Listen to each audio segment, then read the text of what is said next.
Live from San Diego, this is the Fox 5 Morning News at 9. Hey, guess what? This morning we're spicing up your Brussels sprouts. Huh? Debbie Kornberg, owner of Spice and Leaf, shows us how. Debbie, good morning. Good morning. It is great to be with you. Okay, you know what? I will admit. What? I will admit, I was one of these people my whole life. I was like, Brussels sprouts. I don't want to eat Brussels sprouts. I don't like. And then one time, somebody ordered a dish of however, and I ate half the thing. It was delicious. It's all because of like spices and how they cooked it. It was amazing. You are absolutely correct. When we think back to growing up with Brussels sprouts, they're boiled, they're soft, they're mushy. Yuck. So actually now they've made a comeback. They have this distinct bitter taste, though. Yes. I will tell you they grow them a little less bitter now.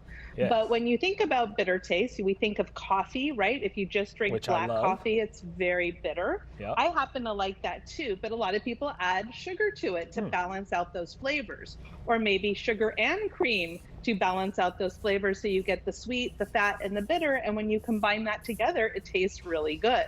So when you think about coffee and you want to translate that to Brussels sprouts, how we cook it, as you said, what are the ingredients we're going to add to it is going to balance out those flavors. So that is all true. I have my dish here ready to go to be able to show you how to make it. I have my cute little Brussels sprout. They're actually quite healthy. They're a cruciferous vegetable, and they're high in vitamin C, vitamin K, and high in fiber, which is really good. Keep things moving along. High in fiber is good. Healthy high in too? Fiber Healthy, is good. Depending on for sure. Vitamin C, vitamin K, high in antioxidants, get rid of those free radicals, and it's got a decent amount of potassium also. So I cut off my stem, and you might want to peel off a couple of the leaves from it, and then you can just go ahead and cut it and quarter it. So that way they're all good and ready to go. So I've got my bowl here, and the first thing I'm going to do is add some olive oil to this, a couple tablespoons. And you can decide how you want to cook these. You could pan cook them, or you can roast them in the oven. If you want to roast them in the oven, I would preheat your oven to 425. Okay. And do that. But you can also pan roast them. I've done them both ways. Is one way healthier than the other, or? No, it actually comes down to texture. Okay. So if you pan roast them, they're a little firmer on the inside. If you roast them in the oven, they're going to be a little softer on the inside. So that's a preference. Okay. I would argue there's no right or wrong. If you're adding things like maybe bacon to it, you could cook it in the oils of it on the pan, right? That's on the menus, right? They've made this huge comeback in the restaurants. Love it. Love it. And also, I was told, like white balsamic versus dark balsamic. Is there like a difference there? Is it like a minor, or is it really noticeable? There is a difference. We're going to come back to that. I'm first going to add my rosemary garlic salt, spice and leaf, rosemary garlic salt, and mix that in. This is going to add some nice salt to it, also to balance out those bitter notes, as well as the rosemary and garlic. Who doesn't love garlic? You could even add some fresh garlic to this if you wanted to. So this is ready to go. You could spread this on your pan and put it in the oven.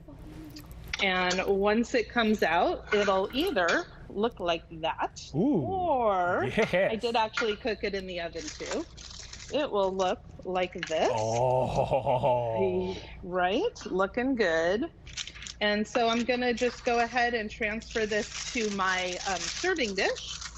And I'm going to mix everything right here so we can now have that discussion about balsamic. We vote dark balsamic. I don't know if that's better. I don't know. Well, I don't know. First of all, what's the difference between a dark and a white? Right. And that really comes down to the grapes, right? Red grapes versus white grapes. The same is true for wine, right? We have our Chardonnays and our Cabs and Merlots. It's a different variety of grapes.